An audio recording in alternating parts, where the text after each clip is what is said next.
musabe muzahabwa, mukomange muzakingurirwa. Nta muntu wibeshejeho, ni wowe ubeshejeho umuntu. Ngushime ko ari umucunguzi, waraducunguye cyagihe, n'uyu musore cyaducungura. Watwimanye mu bihe bikomeye, watwimanye mu bihe bikomeye, watwimanye mu ntambara, watwimanye mu mpfu nyinshi, watwimanye mu marozi, watwimanye muri za kanse, watwimanye mu bintu bikomeye. Nanaka n'uyu mwanya urongeye wimanya abantu bawe, kandi gushimiye ko mu gahinda no mu rusaku n'amarira abantu bararana, mu mibabaro abantu batuyemo irenze ubwenge bwabo. Ngushimiye kuzanye mu ibyishimo, kandi bagiye kuduhamagara batumye ngo tubonye Imana ikora ibintu bitanga. Oh, haleluya Yesu. Mana tuje imbere yawe, tuje kuvuga imirimo yawe ukora.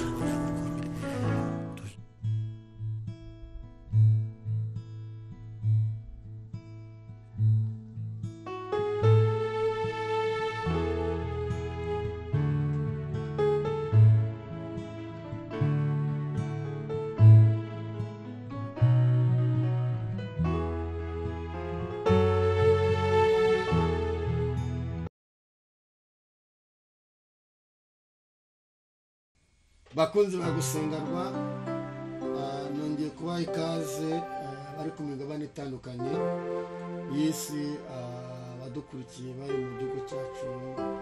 Ndavuze ngo mbahaye ikaze abari mu mujyi wa Kigali, abari mu ntara zigize u Rwanda, mwese mbahaye ikaze. Abari muri East Africa namwe ndavuze ngo namwe mbahaye ikaze muri kano kanya. Jeri kubanga bw'Imana nawe tumuhaye ikaze, ndetse n'abandi mwese. Ntabwo twabura kutanyurwa ngo tujye aho Imana yateje intambwe, abagiye hakurya hirya yo mu mahanga namwe turabashubuje. Abaderine mwese ndabashubuje. Hari abantu benshi zanjye bari hanze, ndavuze ngo Imana bamugisha, bari muri Amerika, mu Bubiligi, mu Busuwisi, muri Canada, mu Bufaransa. Ni benshi bakurikira gusengerwa.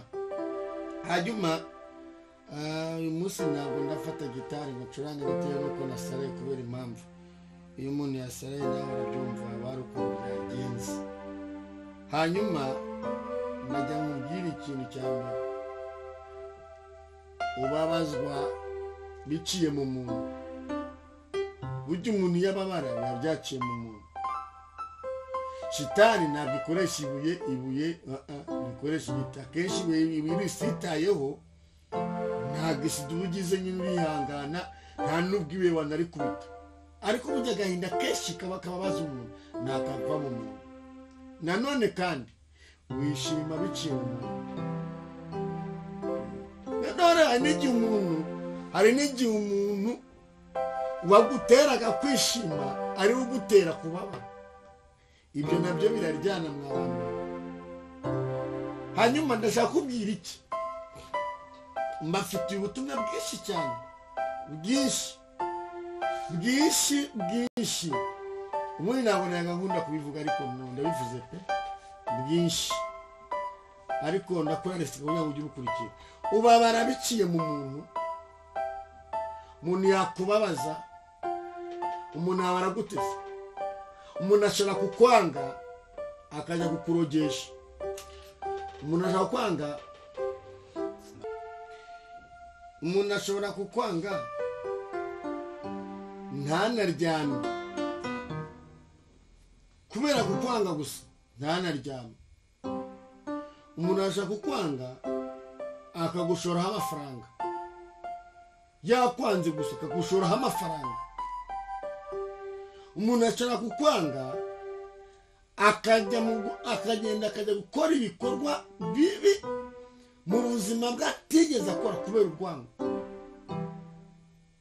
Umuntu ashobora kukwanga akakugirayo. None se urambwira iyo umuntu akurikiye umuntu muri salo, aho wiyogosheshereza akaza gutwara umusatsi, hari urwango rureze ubu.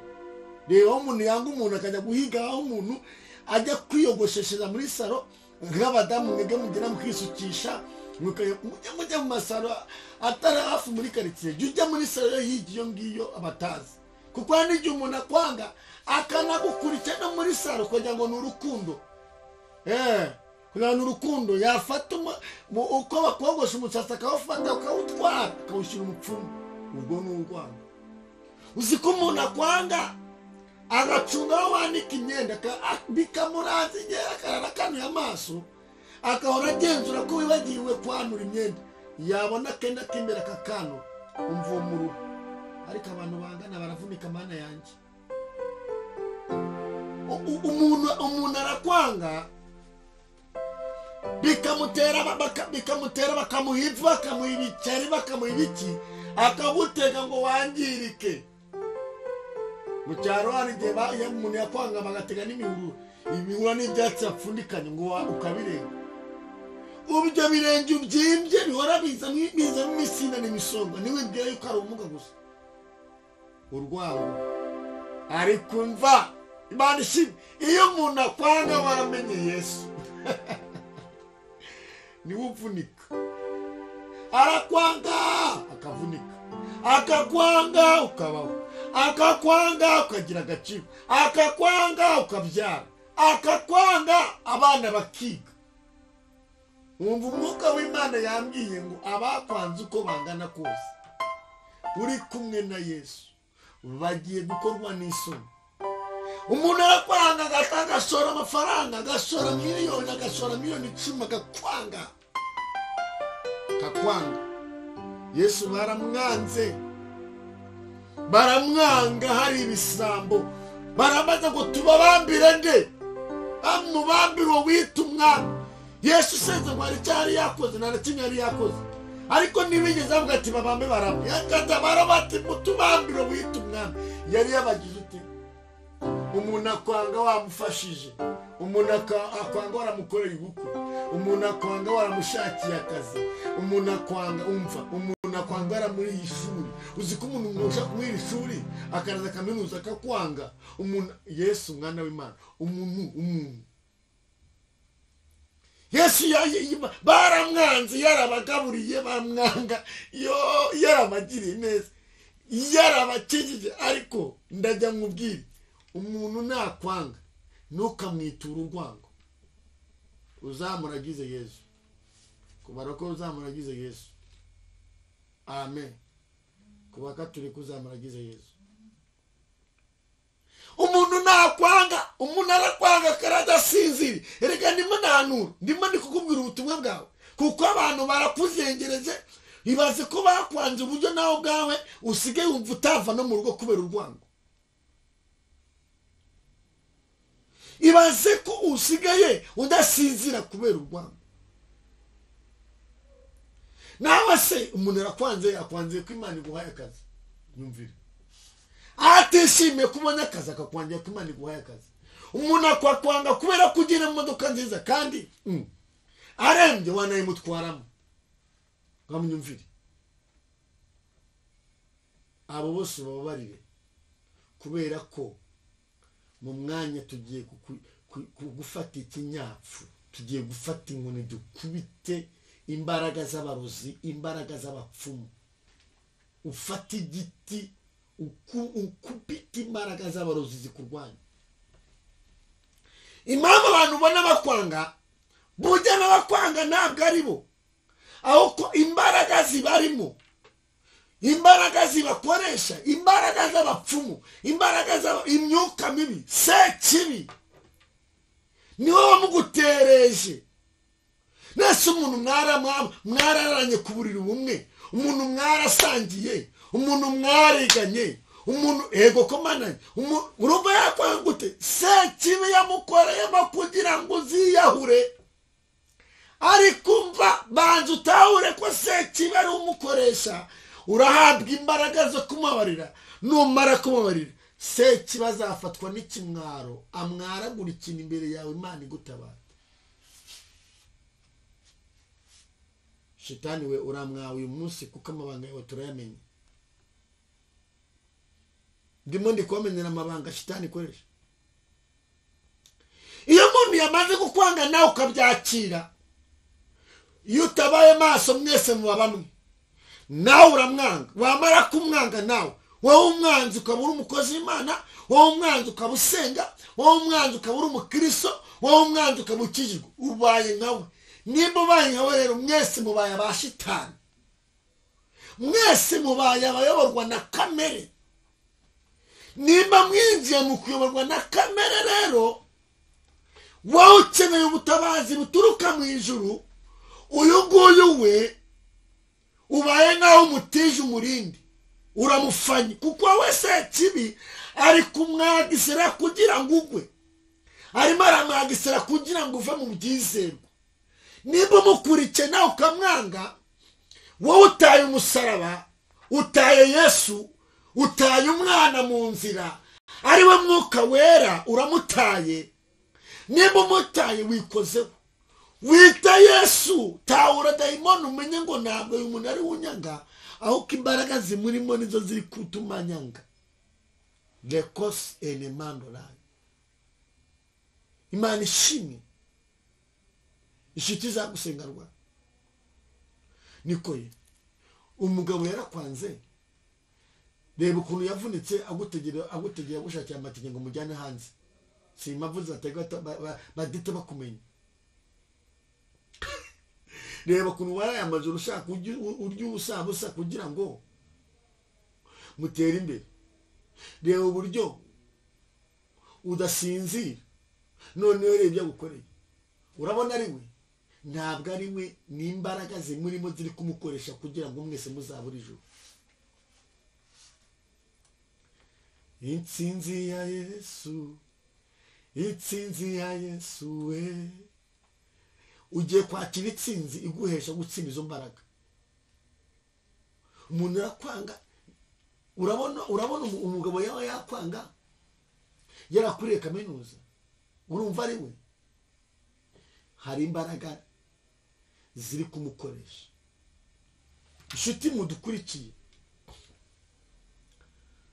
abankurikiye mwese, ndagira ngo usabe Imana iguhe imbaraga z'umutima zitwa kubabarira.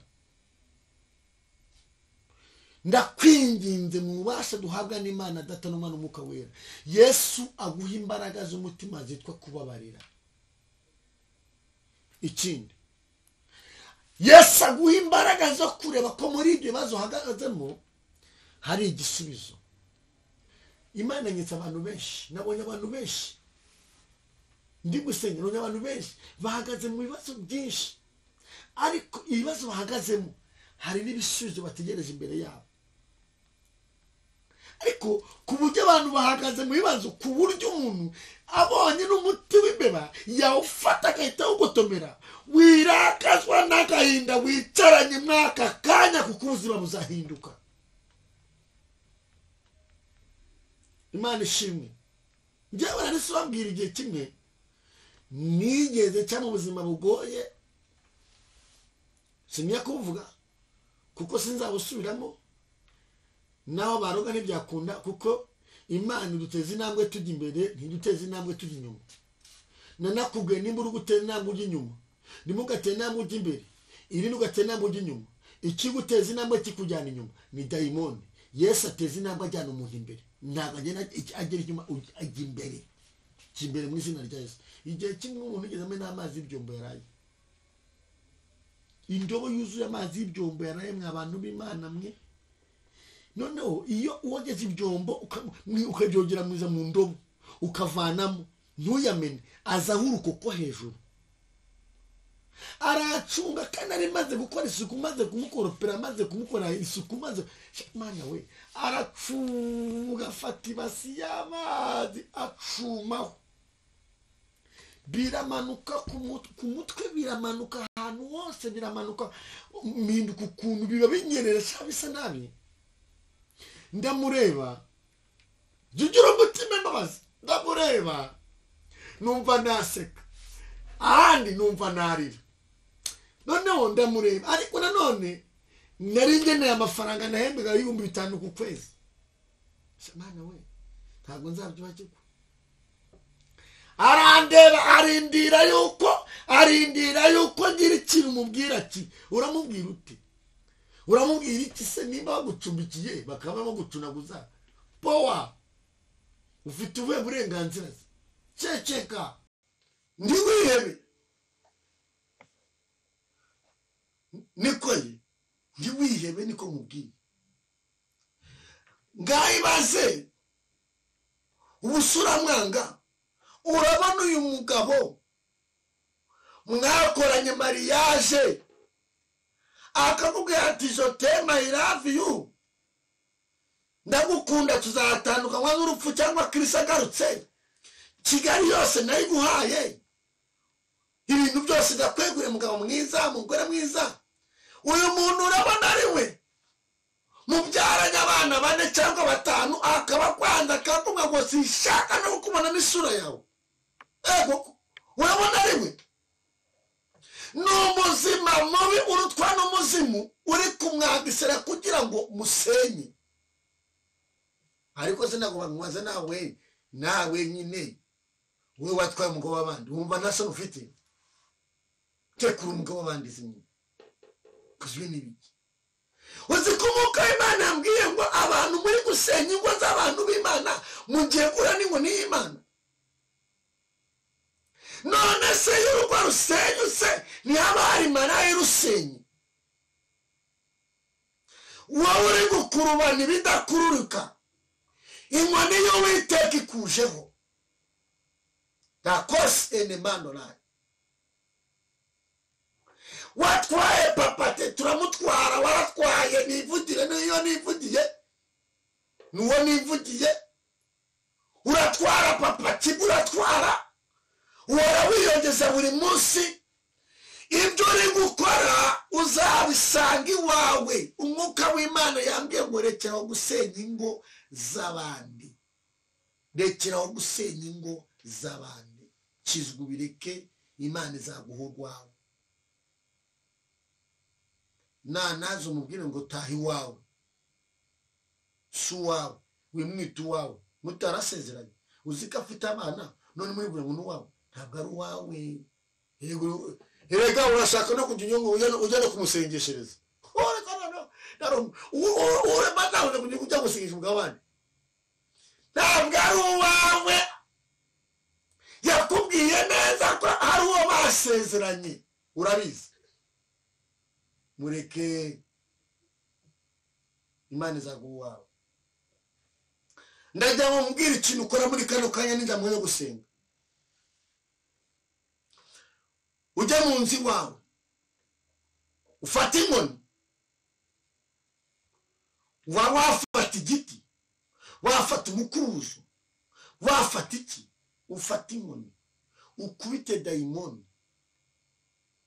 uvuge nkubise dayimoni y'uruzerero ku mukobwa ukubite dayimoni y'uruzerero ukubitwe dayimoni y'uruzingo ukubite dayimoni ikubuza gushaka ukubite dayimoni ikuratisha amahirwe ukubite dayimoni y'icyangiro ukubite dayimoni y'ubusambanyi ku buzima bwawe iratumuka iragenda wafata inkoni wafata Bibiliya ukubite izo mbaraga ukubite Bibiliya yavuze ngo abantu bazi Imana yabo bazakomera nibamara gukomera bakora iby'ubutwari umwuka w'Imana yambwiye ngo ufate inkoni ukubite wapfukamo ukubite imbaraga z'umuruho ukubite imbaraga z'abarozi zikugendaho hari ibintu byakwizingiyeho hari ibintu byaguhambiriye hari ibintu byahambira amasezerano yawe ukubite uva musore ukubite ufite amaboko ufite amaguru ufite amaso ufite diporome ufite ubwenge ufite ibintu byose urarukana urarukora nusinzira baratangatanze umwuka w'Imana yabwiye ngo baroka bashishikaye bagakora n'ingendo bakanatega bagatanga n'ibyabo nabahaguruka mu nzu yawe muri geto yawe uhaguruke mu nzu yawe uhaguruke tewene sini mandora uhirukana izo mbaraga usenga ugenda ukubita izo mbaraga hari imbaraga z'Imana zize ku buzima bwawe marayika w'Imana yambwiye ngo ibintu byiteguye kugiye kumwara nibyo bigiye kumwara ibyiteguye kugiye kumwara nibyo bigiye kumwara newe enemando la umwuka w'Imana yambwiye mbwira abantu bari hanze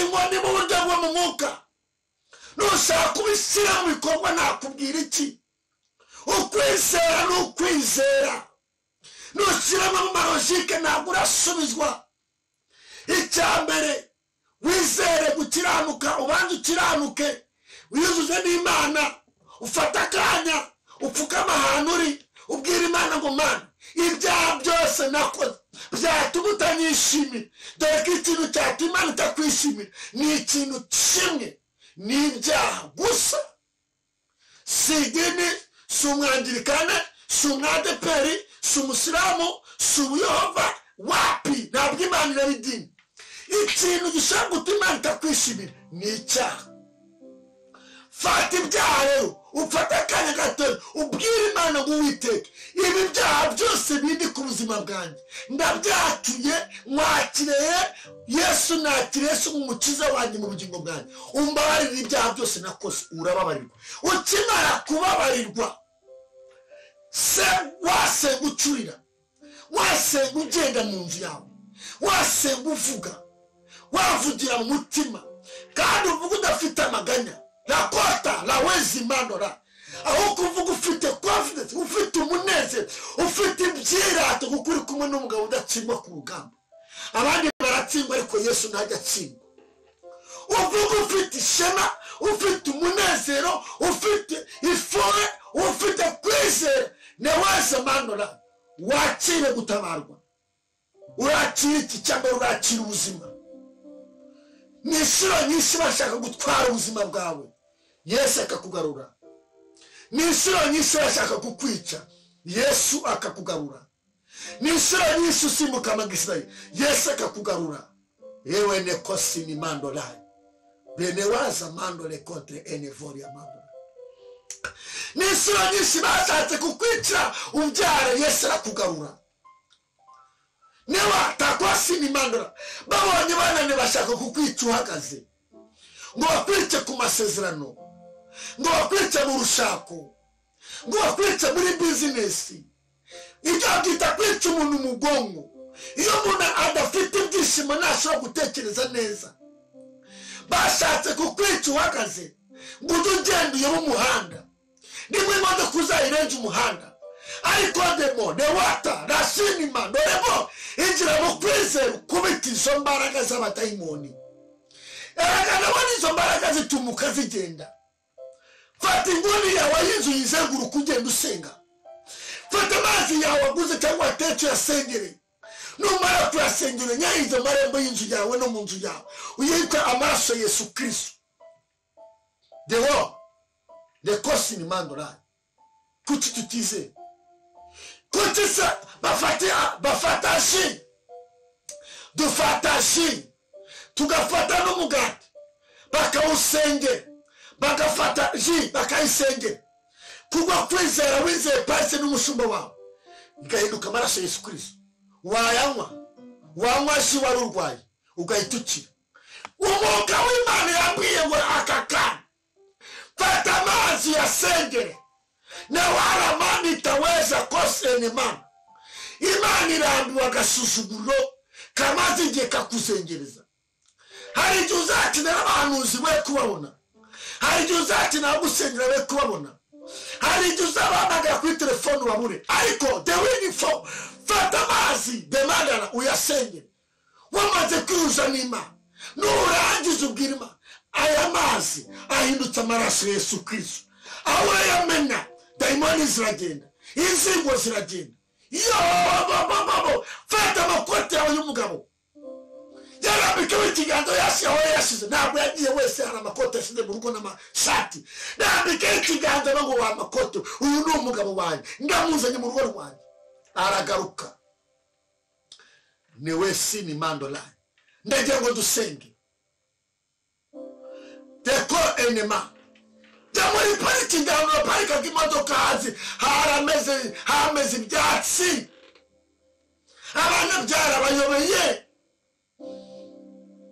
jabo uko bayiparika wongera uyiparike umwuka w'Imana yambwiye ngo umva ntimuzabeshere Imana ntabwo Imana iteza umuntu inama ngo yongere musubije inyuma ikigukurura n'imbaraga z'abagome n'imbaraga z'urwango. Imana yagucira inzira uri kujya hanze uriga none uyu munsi wabuze akazi urumva ari umugambi w'Imana. Uyu mugambi w'Imana kwa ari ukwiga wamara kwiga kumeza ukagira akazi ukazagira icyo w'Imana n'icyo umarira igihugu. Ariko kubw'imbaraga z'abantu barakudindije urashaje akira gutabarwa mbega abandi banitaba akira rabone mandana ande wasin akira gutabarwa. Wowe muri kiri mu gihugu cyacu, wowe muri kiri ku migabane ya Afurika, wowe muri kiri muri Amerika, wowe muri kiri mu Busuwisi, wowe muri kiri mu Bwongereza, wowe muri kiri enemandona ndaje mubwire muri kano kanya zeko enemandara Imana yiteguye kugukiza ubwo burwayi maranye igihe. Wowe wari urwaye indwara ya kanseri akira gutabarwa, wowe wari urwaye indwara y'umutwe akira gutabarwa. Mu ijuru hari Imana iraca mu nzira nyinshi. Imana iraca mu baganga, Imana iraca mu meme wasi ene wakoma mitarabo. Imana ishobora guca mu baganga, Imana ishobora no gukiza aka kanya. Imana ishimwe. Wowe urwaye mu nda akira gukira, wowe urwaye igifu akira gukira. Iyo abarozi barajya he the way course we urambagira inshuro 3 bipfa. Oya nagaruka Imana ikora wira umusabe muzahabwa ibigukurwa n'imbaraga z'abadayimoni. Ndagira ngo dusenge, fatanya nanjye dusenge. Ndakuraritse urarike n'abandi lewe N4 iri jambo ry'Imana wowe urifite wowe rigezeho rifata ugereze n'undi unyagereze undi muryumve urarike n'abandi babwire umukozi Imana wese aragutume kuri gusenga rwa mu mwanya wo kurangiza urugamba rw'ibigeragezo biri ku buzima bwawe.